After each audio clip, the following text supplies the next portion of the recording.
I felt that what was basically happening was the typical media circus whereby, even though the story wasn't particularly relevant, it was getting all the attention way out of proportion.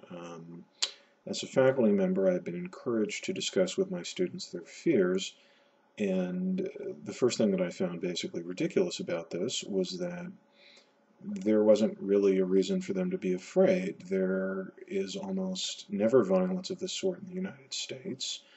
Um, we're a country of 300 odd million people, and in the past several years we've only had a couple of slayings of this type.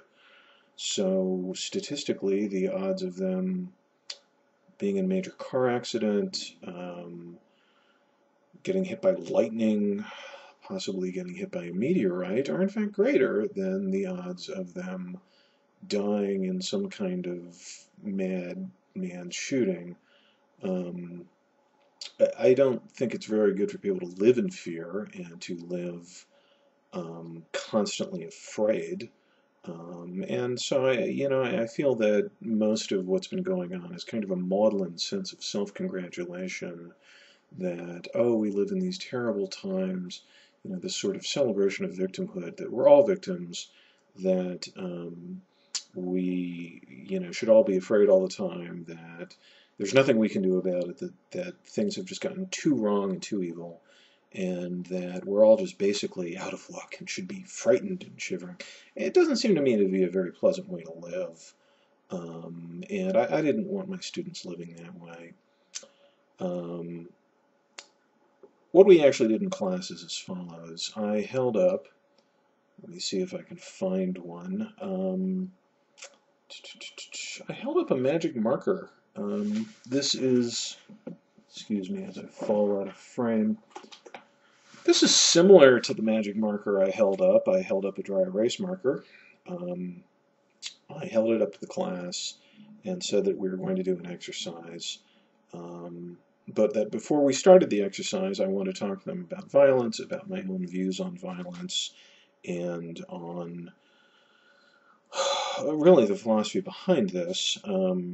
First off, I spent, I don't know, 30, 45 seconds discussing Buddhism, discussing Sufism.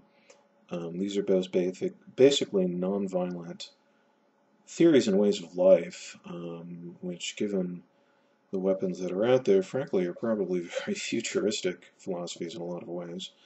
I explained that I subscribed to them. Throughout the course, I had discussed that, I teach financial accounting, and we discussed ethics, so, we occasionally touch on issues of morality, and, I brought up, it is a Catholic school, I've tried to bring up great Jesuit thinkers, and a lot of kids have tried to guess what my own personal philosophy and religion is. I myself am Jewish. I have studied Buddhism and Sufism. I would not deign to call myself a Sufi, but I think I call myself a Buddhist comfortably. And so I explained to them that I would never hurt them, that they should always feel safe with me. Many of them have mentoring, advisory relationships with me outside of class. I think I'm generally seen as, quite the performer in class. I often use my childhood accent.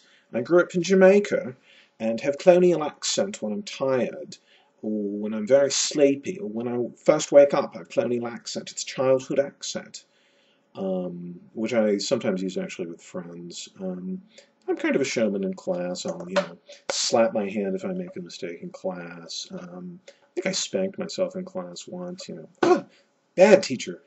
Generally, I try and do things that are entertaining for the class. Before the class begins, I often show a music video, from like 8:55 to 9, and, to wake them up. Many of them are hungover in the morning. So I held up this marker, or a similar marker. I won't say it's this marker, I don't know. Dry erase marker, which this isn't. And explained to them that we'd be doing a very short exercise. In memento mori and eulogy of the Virginia Tech students, I had them all nod their heads that it was, in fact, a magic marker, dry erase marker, and I had them also agree to partake in this. They did all agree to it. They all agreed verbally, nodded their heads, at which point I took my magic marker, like so. I'm not even sure how I was holding it. It may have been like that. I think it was more just like that. And I went around the class and went bang, bang, bang, bang. I just walked in front of them, didn't yell, didn't scream, didn't run in. Walked in front and said bang, bang, bang. I then had a student who I had prepped beforehand, had another marker, and go bang to me, at which point I fell down. I am quite the ham. And we continued on in our discussion. No one at the time was particularly bothered. I used it to, as I've said, illuminate the points that if you are attacked, you should fight back. The Bush administration, the FAA, various security personnel have discussed this. And secondly, start bringing it into a discussion on gun control in general.